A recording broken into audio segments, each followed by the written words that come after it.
So we're calling it Climate Action Fest 2.0 because it's building on the work of an event that we did in April of 2023, which we called Climate Action Fest. And it was a one-day workshop with our partners, the Kamloops Naturalist Club and the Kamloops Food Policy Council, where we invited people from the community to come and spend a day with us brainstorming what we could do locally in terms of mitigating climate action and preparing for the impacts of it. So there were about 80 people there that day, and we were just overwhelmed by the positive responses that people had. And even that day, people said, I really hope you do this again. This has to be a continuing event. So Climate Action Fest 2.0 is happening in January, and it'll be, again, a one-day workshop where anyone who is concerned about climate change or who wants to get involved in local action can come and find an entry point.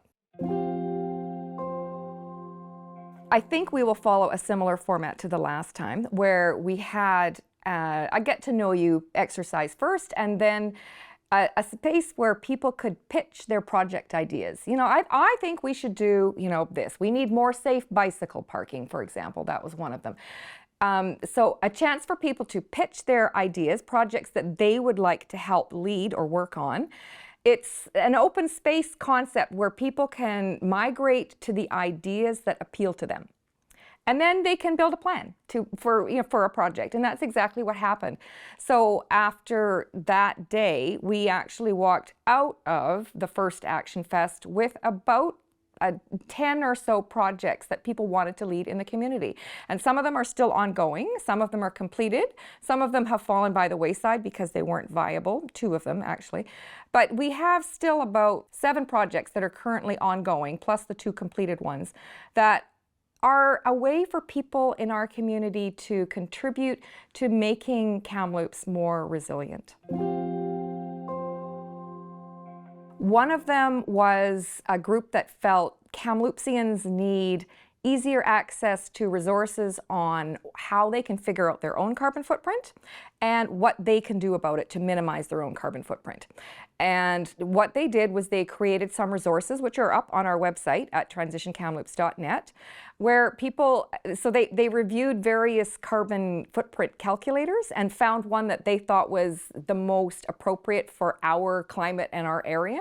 So they put that calculator up online, and then they put a bunch of different ways that people can reduce their carbon footprint.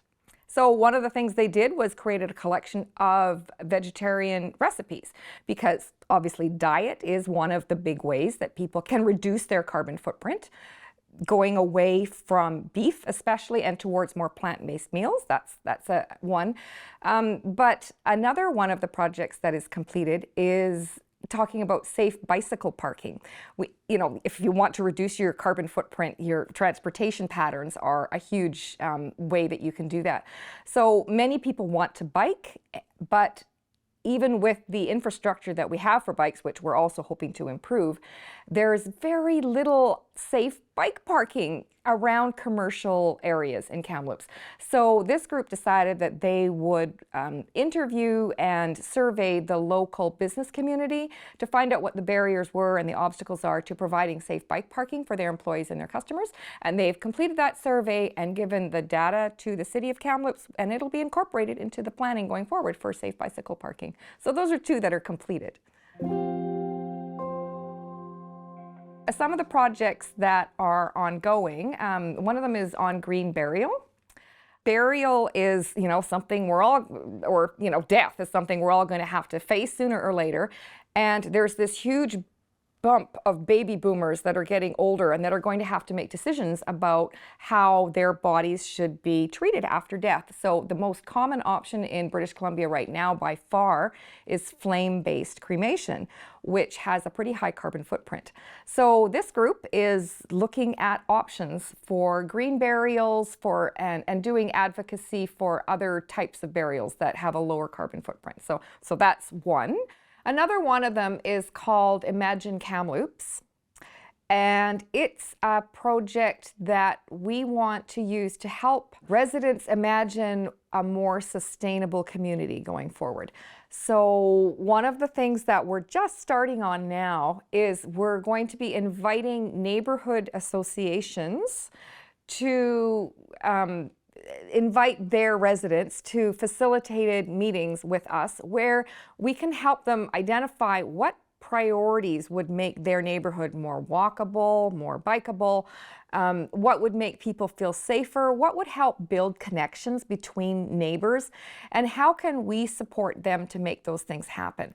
Kamloops has a community climate action plan and it has all of these great ideas, but what we'd like to do is look at a neighborhood level and see how some of those ideas could be implemented by people living in that neighborhood who want to see those changes happen.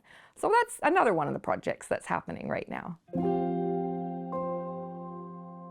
I think it's important because it's a response to what we're hearing from people in the community.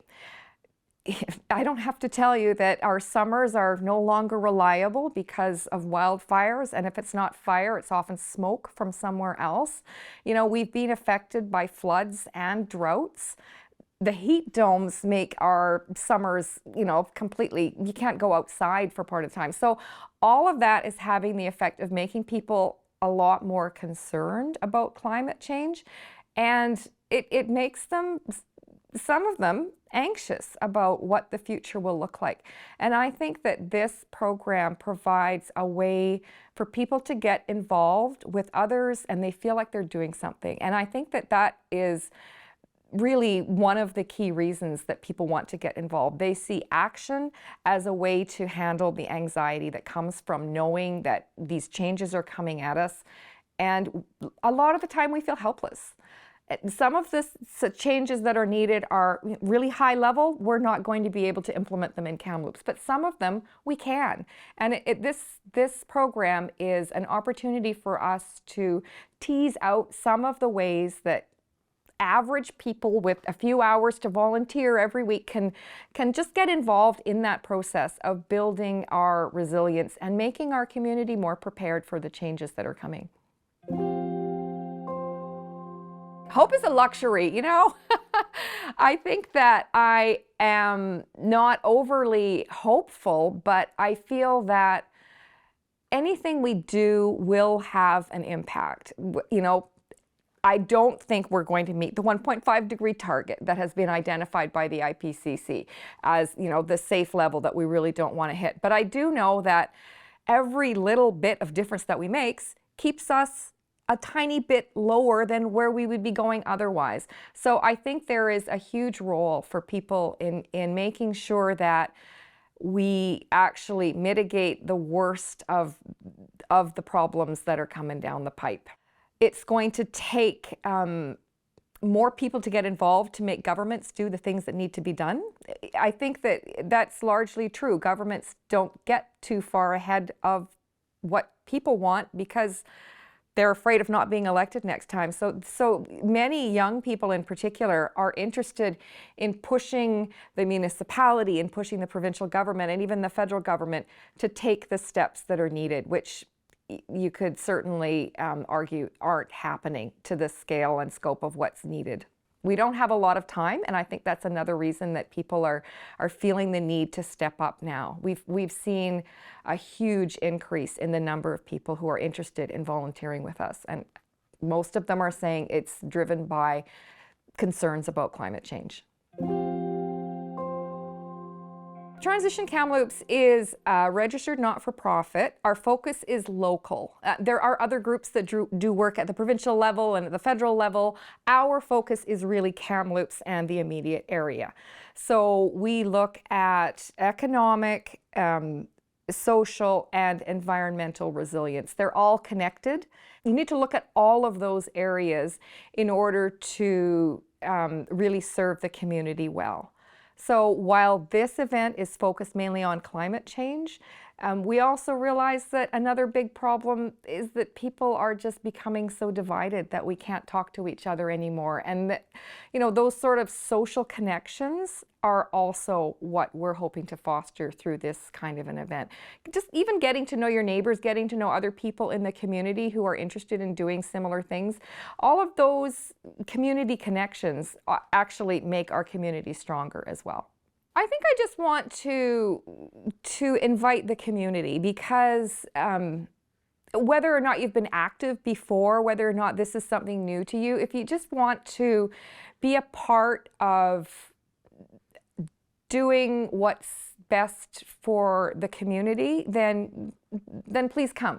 So you don't have to be of a certain age or have a certain background. We're really trying to be as inclusive as possible, recognizing that people have different barriers, and we'll try to accommodate them as well as we can. We also know that people are able to volunteer to different levels. So the work progresses at the pace of the volunteers. So we're trying to not make people feel more guilty about, all the pressure that they're already under. So we do try to keep it a positive experience, and honestly, we have a lot of fun together. That's one of the ways that keeps us going, is to just share those moments of laughter or whatever, even if we are working on a topic that is depressing. We feel like we're making progress and we're doing it together. It's so easy to just say, I can't do anything anyway, and this is an opportunity to say, yeah, I can do something.